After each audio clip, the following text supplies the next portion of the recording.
योगी राम सूरत कुमार, योगी राम सूरत कुमार, योगी राम सूरत कुमार, जय गुरुदेव.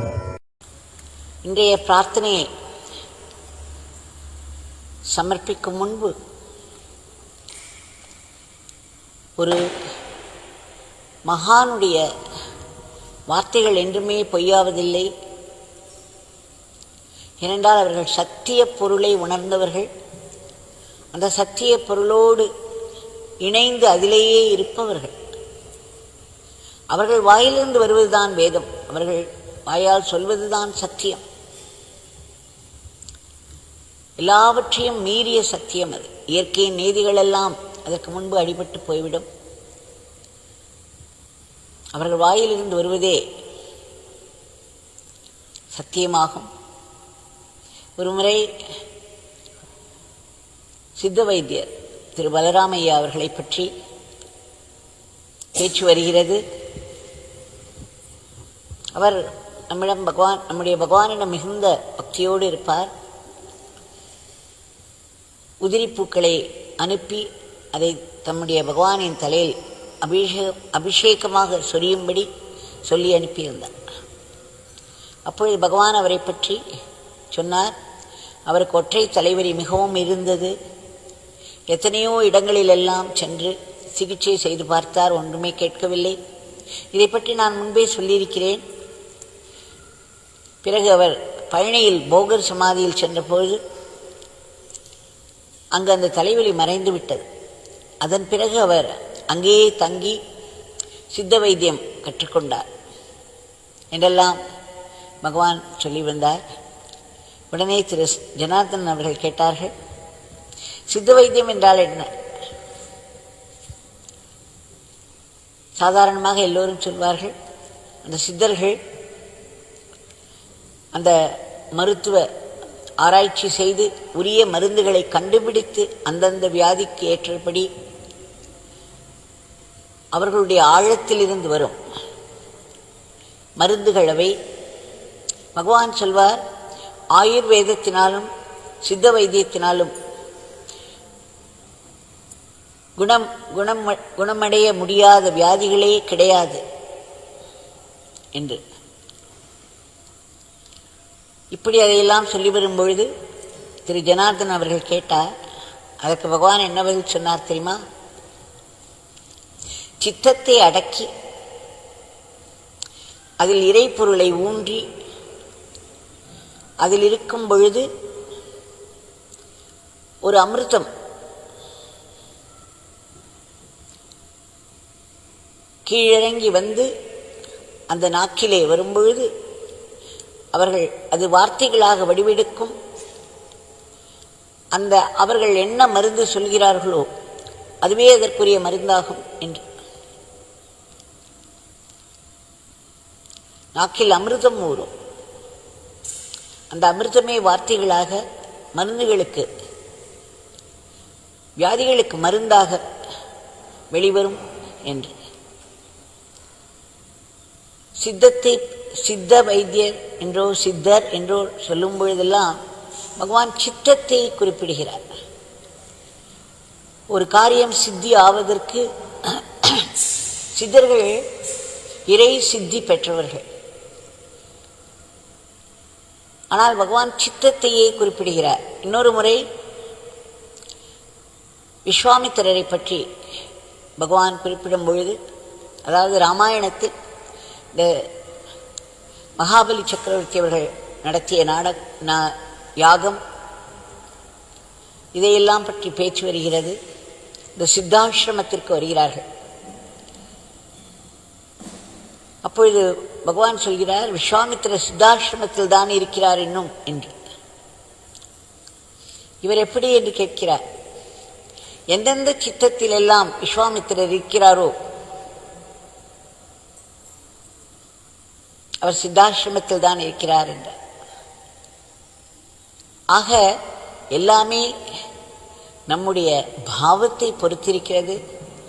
அந்த பாவம் ஆழத்தோடு இருந்தால், உண்மையோடு இருந்தால் அதில் அவர்கள் வாழ்கிறார்கள். இடம், பொருள், காலம் என்பதெல்லாம் இந்த மாயைக்கு உட்பட்டது. எல்லாவற்றையும் மீறிய அந்த உண்மை என்பது நம்முடைய பாவத்தில் பொருந்திருக்கிறது. பகவான் ஒரு முறை சொல்கிறார், திரு ஜனார்தன் அவர்களுடைய மகன் ராம்குமார் ஹிந்தி படிக்கவே முடியவில்லை. அவரால் மிகவும் குறைந்த மார்க்குகளை வாங்கி கொண்டிருந்தார். அவர் ஆசிரம நிலத்திற்கான வேலைகளில் ஈடுபட்டிருக்கும் பொழுது அவர் 10th ஸ்டாண்டர்ட் இந்த உயர்நிலை பள்ளியில் படித்து கொண்டிருந்தார். அடிக்கடி அவர்களுடைய தாயார் திருமதி விஜயாம்மா இப்படி ஹிந்தியில் மோசமாக இருக்கிறான், ஹிந்தி மார்க் வாங்க மாட்டேன் என்கிறான் என்றெல்லாம் சொல்ல பொழுது பகவான் நன்றாக படிப்பான் என்று சொல்லிவிட்டார். நல்ல மார்க் வாங்குவான், பாஸாகி விடுவான் என்று தான் சொன்னார். அவர் சொல்லிய பிறகு அவருடைய மார்க்குகள் மிகவும் குறைந்து விட்டன. 10, 15 வாங்கியிருந்தவர் 4, 5 என்று வாங்க ஆரம்பித்து விட்டார். எப்படி இருக்கும்? ஒரு மகானுடைய வார்த்தை சத்தியம் என்று சொல்கிறோம். அவன் பாஸாகி விடுவான் என்று பகவான் உறுதியளித்தார். அதன் பிறகு 10, 15 அது 4, 5 குறைந்து விட்டது. விஜயாம்மாவிற்கு ஒரே கலக்கம். ஏனென்றால் அந்த நிலையில் அந்த மொத்த அக்ரிகேட் என்று சொல்வார்கள் அல்லவா, அந்த மொத்த மார்க்கில் அந்த ஹிந்தியும் சேர்ந்திருந்தது. அதனால் அதில் ஃபெயிலாகிவிட்டால் மொத்தமாகவே ஃபெயிலாகி விடுவார்கள். இப்படி ஒரு அமைப்பு இருந்தது. பகவான் என்னவோ பாஸாகி விடுவான் என்று சொல்லிவிட்டார். மார்க்குகளோ சிங்கிள் டிஜிட் ஆகிவிட்டது.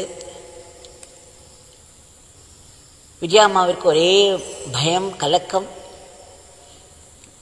ராம்குமாரும் இந்த சிறுவனும் பரீட்சை எழுதினார். ஃபெயில் என்று வந்துவிட்டார்.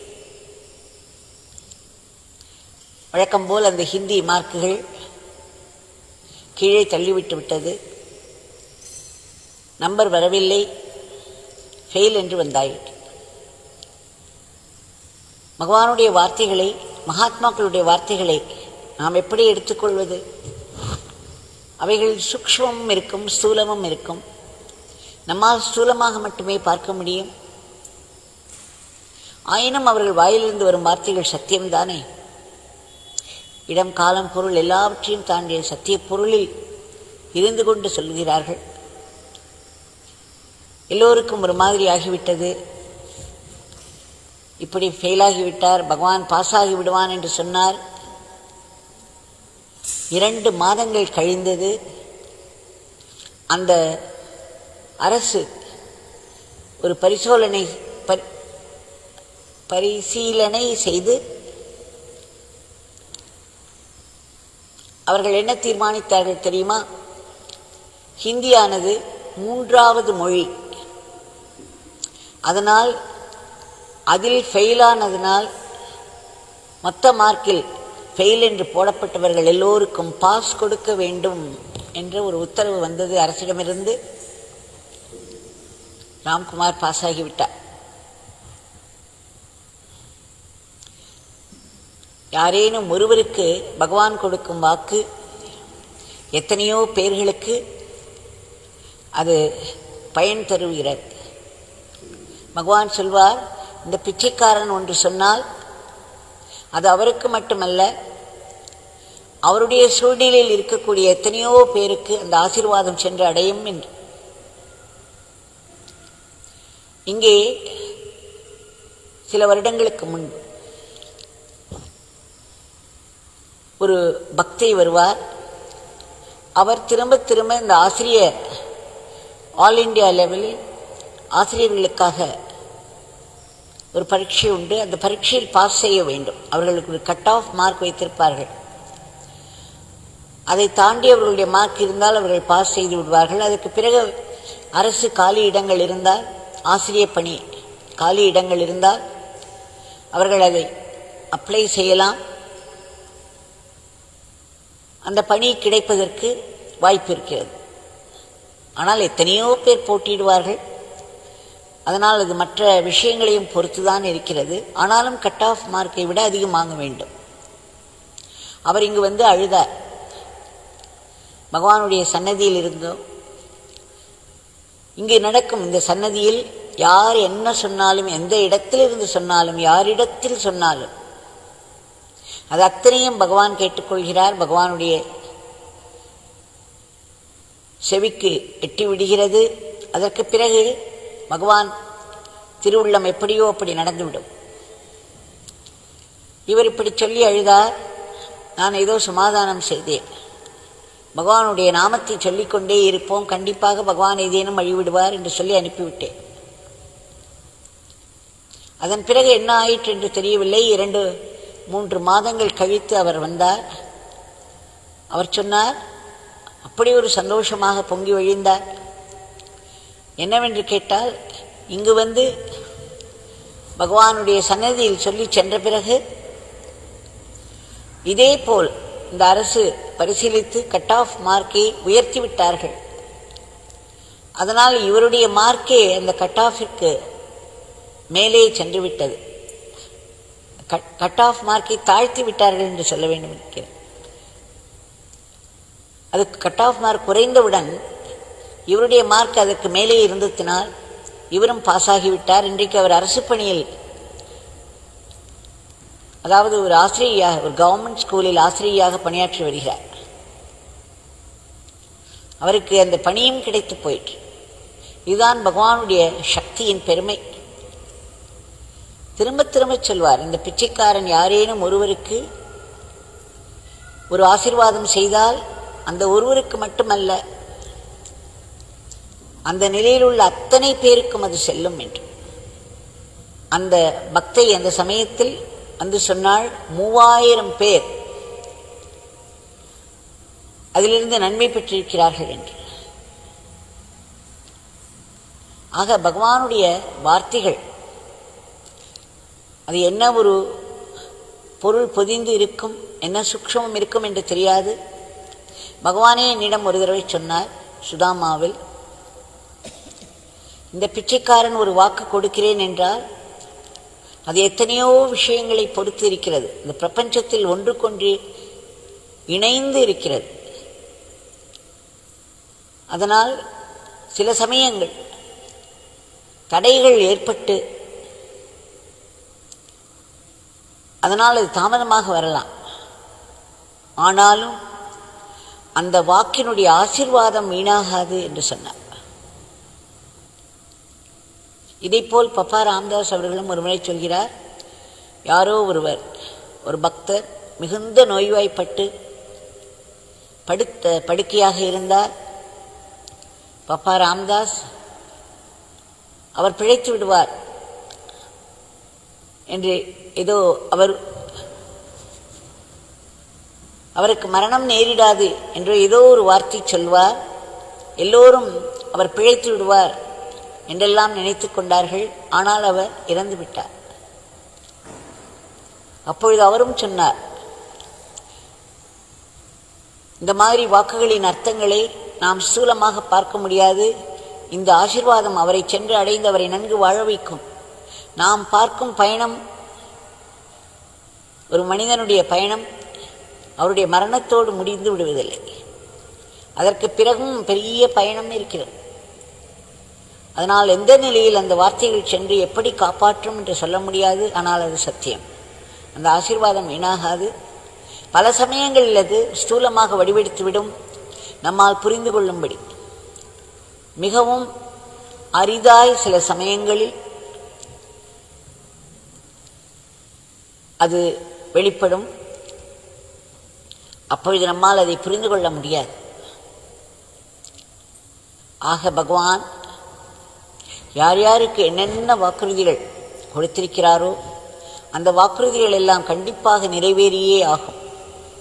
எத்தனை தடைகளும் வந்தாலும் அவை எல்லாவற்றையும் தாண்டி அது நிச்சயம் நிறைவேறும். சொல்கிறார் அல்லவா, அமிர்தம் ஊற்றெடுக்கும். அவருடைய சித்தத்திலிருந்து அமிர்தம் ஊற்றெடுத்து அவர்கள் நாக்கின் வழியே பேசும் வார்த்தைகளாக வெளிவரும் என்று. அதுதான் சத்தியம். அதனால் அவர்கள் சொல்வதெல்லாம் பலிக்கும். இன்றைய பிரார்த்தனையை பகவானிடம் சமர்ப்பிப்போம்.